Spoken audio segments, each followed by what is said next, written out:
Actual में क्या है, angular velocity is never finite angle theta. If it is finite, it is not a vector. Finite angular displacement is not a vector. लिख लीजिए पहले first point कि finite angular displacement is not a vector. और उसका मैंने एक आपको proof भी दे दिया कि भैया reason is θ1 plus θ2 is not same as θ2 plus θ1. Now, sir, why did you use the word finite? हाँ वहीं पे खेल है. Now the word finite here means, now why are we still saying angular velocity is a vector? Because we define angular velocity at any particular instant as d theta, and this d theta can be treated as a vector. Please see this.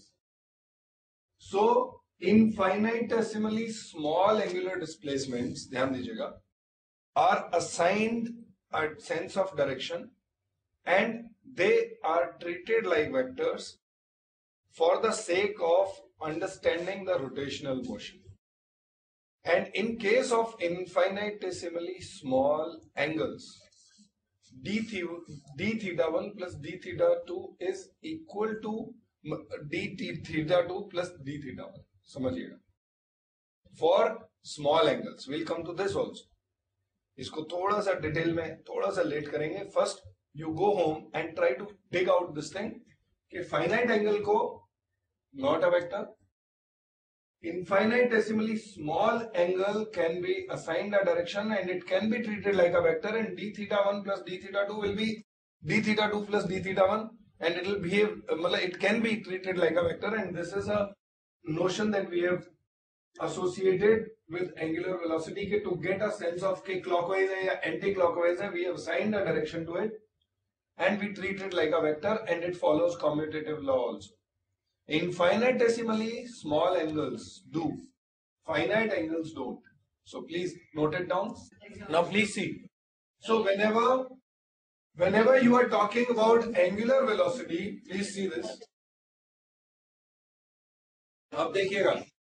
So we learned one relationship that V is equal to R omega at any particular instant. This is the relationship where omega is the angular velocity and V is the which velocity? Tangential velocity. It is along the tangent. In fact, let me tell you one very funny situation when you will go into the depth. If I say an instant, t is equal to say 0.1 second, suppose. Now that particular instant, the body is at a particular point at that instant. So how can you define instantaneous velocity? Because अगर आप बोले कि at a particular instant the velocity of the body, if you click a photograph of a body, so t is equal to 2-03-01, whatever. Some time will be there reading on the photograph and the body will be at a position. So with that photograph, can you tell whether the body is in motion or not? Please answer. So no, we Just can't tell, but you take a very small interval of time. That is why we get Instantaneous. Yes, Because we not have that point. we do not have. It is not an instant. It's not small. It is never a an very instant. small range. It's a very small period of time. It's always a period. Very good, very good. इसका मतलब you people are reading the text. Very good. So we choose a limiting case of choosing a very small interval. See the change in position, rate of change of position or rate of displacement at that instant is defined as that limiting case. So true sense में if you are talking about a particular instant, you can't define the instantaneous velocity and you can't even make out from that picture whether the body is in motion or not. Still photograph at some particular instant. Now, V is equal to R omega. Now please see the second aspect to it. If a body is again moving in a circle of radius r with a constant speed v,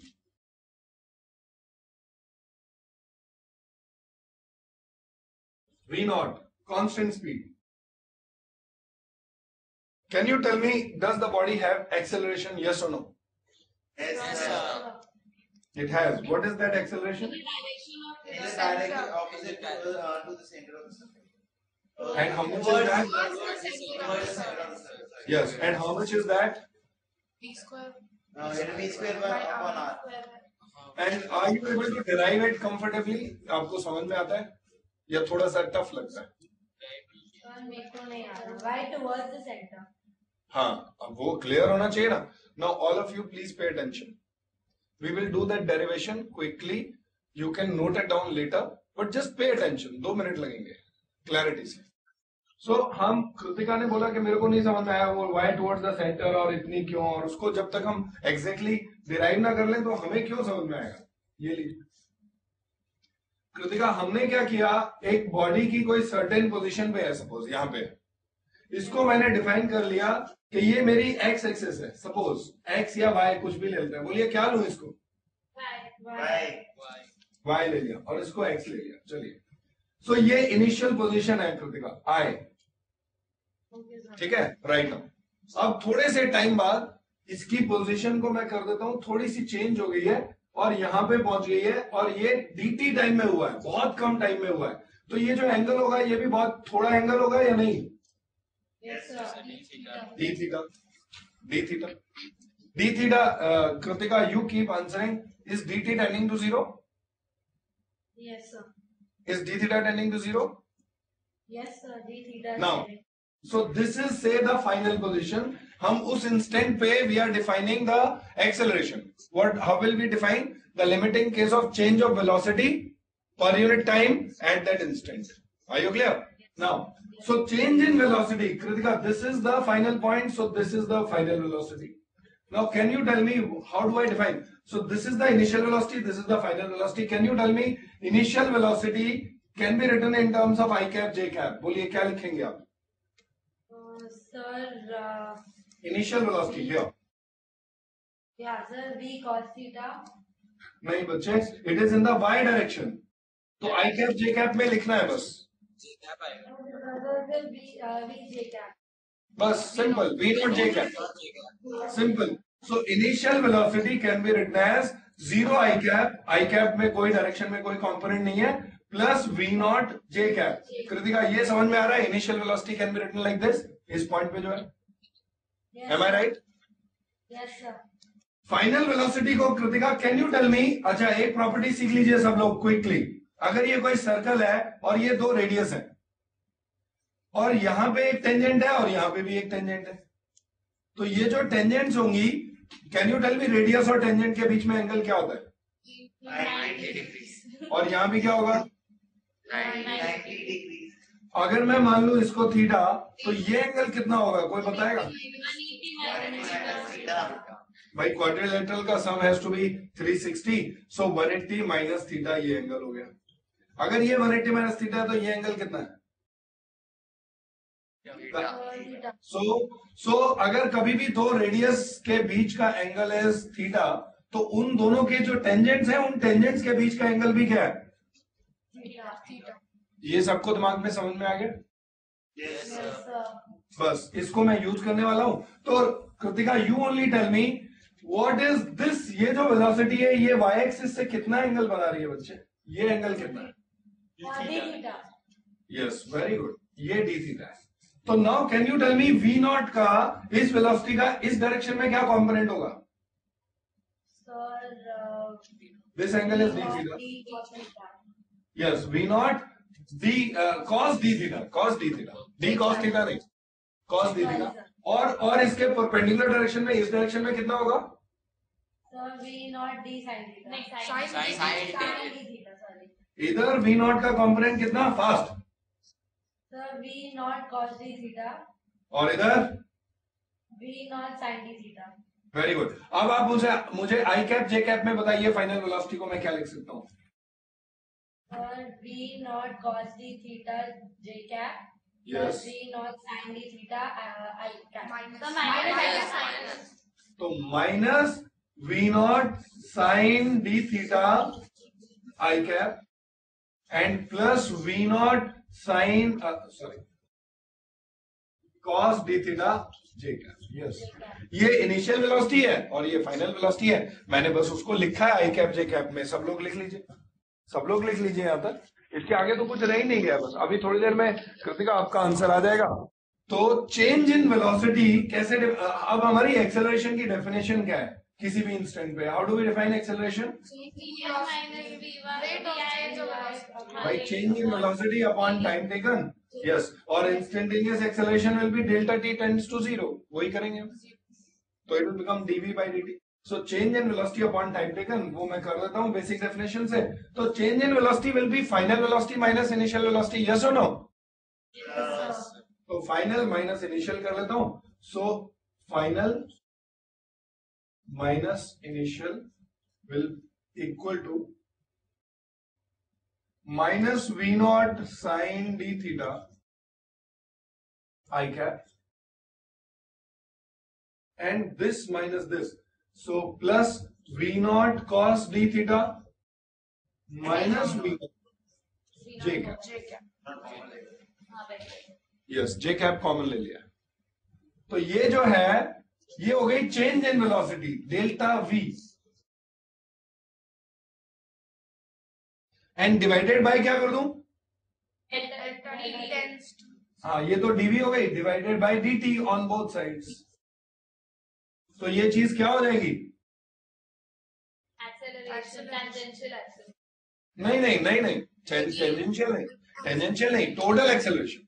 हमने तो final velocity ली, initial velocity ली. हमने कहीं कुछ ऐसा assumption नहीं लिया कि हम we are not confining ourselves to any assumption. अभी तक कोई अजम्पशन ही नहीं किया. हमने तो इनिशियली फाइनली उसको एक्सप्रेस किया और हमने जनरल एक्सेलरेशन लिख ली. और general acceleration dv by dt will be equal to this.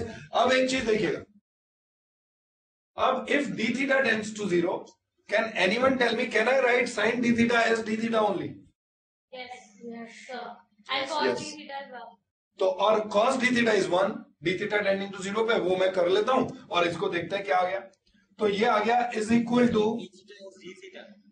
Minus v naught sine d theta को डी थीटा लिख लिया और divided by d t i cap. देखते रहिए. When it is अच्छा. Yes, समझ लो, if d theta tends to 0, ये लिमिट्स कंटिन्यूटी में आप सीखेंगे मैथ्स में लेटर कि if d theta is very small and radians में हो, अगर ये भी ध्यान रखिएगा, डिग्रीज में नहीं बोलेंगे ऐसे.